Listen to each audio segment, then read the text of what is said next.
Konsep dasar akuntansi. Perkembangan akuntansi. Pada dasarnya, akuntansi berkembang dari sistem tata buku berpasangan atau double entry system yang pertama kali diperkenalkan di Italia pada tahun 1494.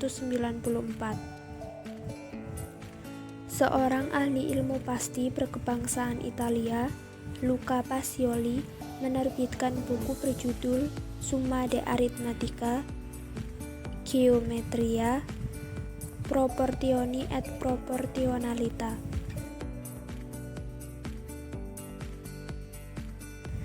Pada salah satu bagian buku tersebut berisi tentang pengetahuan akuntansi dengan judul Tractatus de Computis et Scriptoris.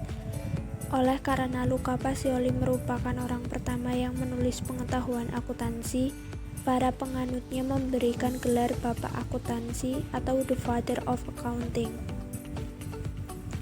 Sekitar pertengahan abad ke-18 sampai abad ke-19, setelah terjadi revolusi industri, muncul perkembangan di berbagai bidang.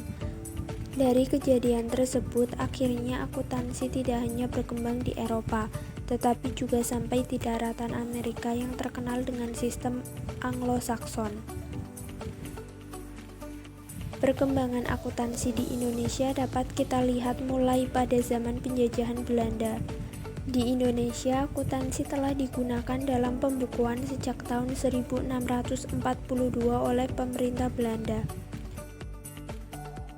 Pada catatan Ampuan Society, perusahaan milik Belanda yang beroperasi di Indonesia memperlihatkan penggunaan tata buku sistem kontinental.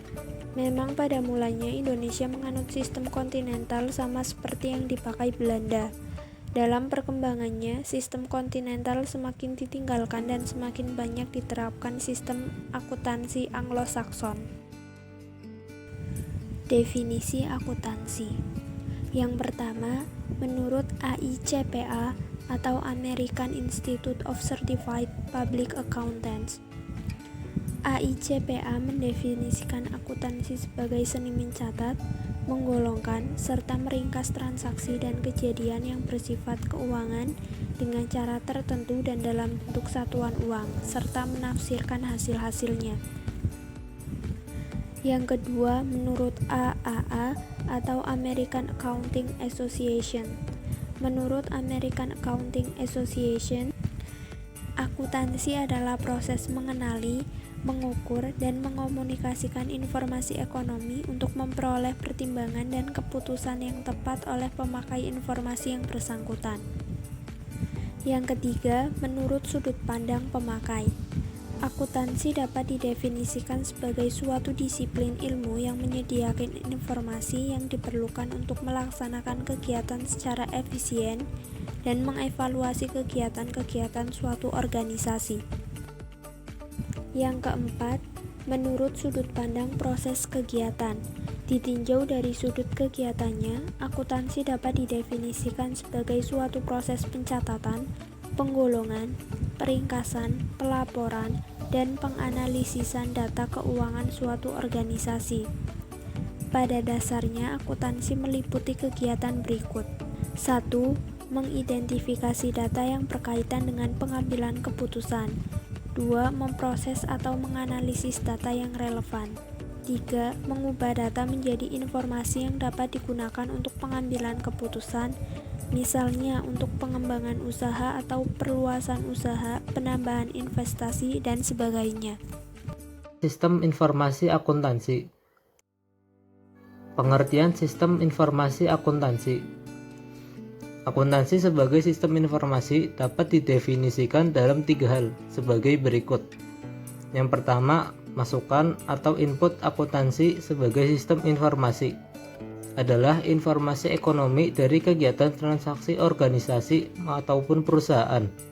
Yang kedua, masukan atau input tersebut diolah melalui proses identifikasi, pengukuran, pelaporan, untuk menghasilkan keluaran atau output yang berupa informasi atau laporan keuangan. Yang ketiga, keluaran atau output berupa laporan keuangan tersebut digunakan untuk menunjang pengambilan keputusan bisnis oleh pemakai informasi akuntansi. Kualitas informasi akuntansi. laporan keuangan yang memiliki kualitas baik mempunyai karakteristik sebagai berikut. Yang pertama, relevan. Informasi akuntansi harus relevan dengan penggunanya, sehingga pengguna dapat mengetahui informasi yang diperlukan untuk pengambilan keputusan. Yang kedua, dapat dimengerti. Informasi akuntansi yang disajikan harus jelas dan dapat dimengerti oleh pemakai informasi. Yang ketiga, dapat diuji. Informasi keuangan yang dihasilkan harus dapat diuji kebenarannya oleh penilai independen. Yang keempat, netral. Informasi keuangan ditunjukkan kepada tujuan umum pengguna, bukan kepada pihak tertentu. Yang kelima, tepat waktu. Informasi keuangan hendaknya disajikan sedini mungkin agar dapat digunakan sebagai dasar pengambilan keputusan oleh pihak pengguna secara cepat. Yang keenam, daya banding. Laporan keuangan dapat dibandingkan antar periode atau antar perusahaan yang sejenis untuk mengetahui perkembangan perusahaan. Yang ketujuh, lengkap. Informasi akuntansi harus menyajikan semua fakta penting dan tidak menyesatkan pengguna. Pemakai informasi akuntansi. A. Pihak intern atau pimpinan perusahaan atau manajer. Bagi manajer perusahaan, informasi akuntansi digunakan untuk sebagai berikut. Yang pertama, melindungi harta perusahaan. Yang kedua, menyusun rencana kegiatan perusahaan yang akan datang. Yang ketiga, mengukur laba perusahaan dalam periode tertentu. Yang keempat, mengawasi kegiatan perusahaan. B. Pihak ekstern perusahaan. Pihak-pihak ekstern yang memerlukan informasi akuntansi yaitu sebagai berikut. Yang pertama, investor atau calon investor. Informasi akuntansi berguna untuk pengambilan keputusan terhadap keputusan investasinya. Yang kedua, karyawan, yaitu sebagai pertimbangan untuk menilai kemampuan perusahaan dalam memberikan gaji atau upah, tunjangan, dan memantau kondisi perusahaan. Yang ketiga, kreditur, sebagai bahan pertimbangan dalam memberikan kredit, apakah perusahaan layak untuk menerima kredit.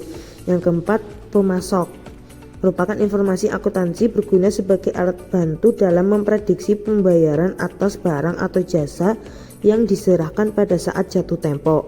Yang kelima, pelanggan, yaitu untuk mengetahui kelangsungan perusahaan berkaitan dengan perjanjian atau kontrak dengan perusahaan.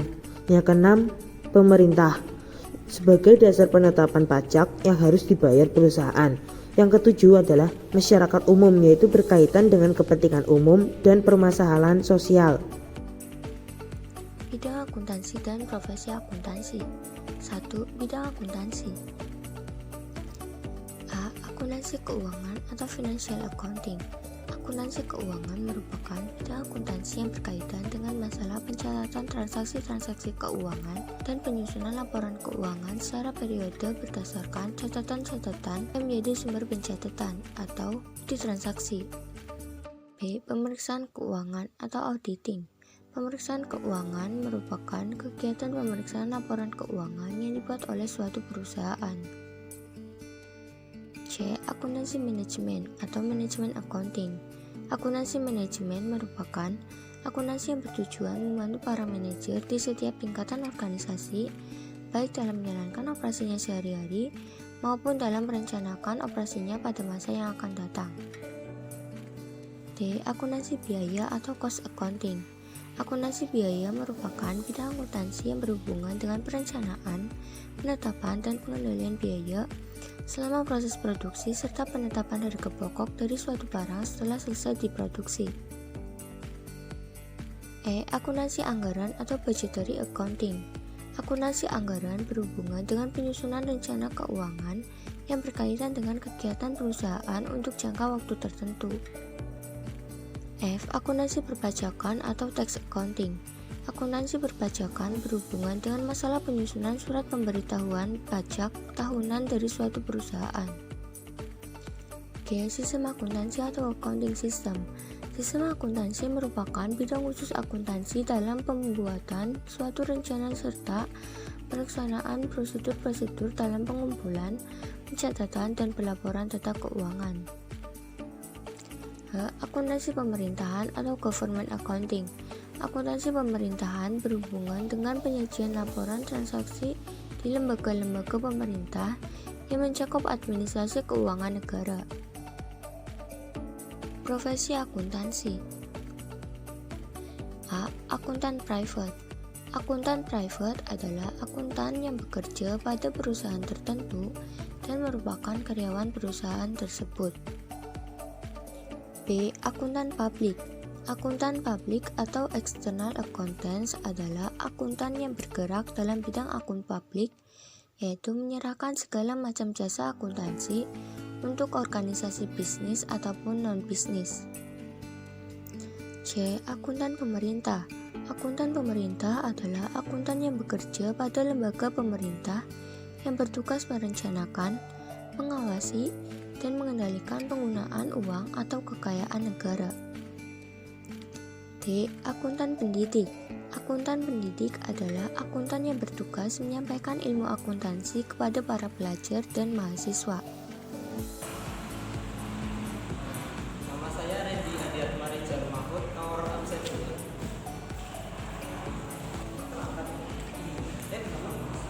Nama saya Rizka Maria, absen 3.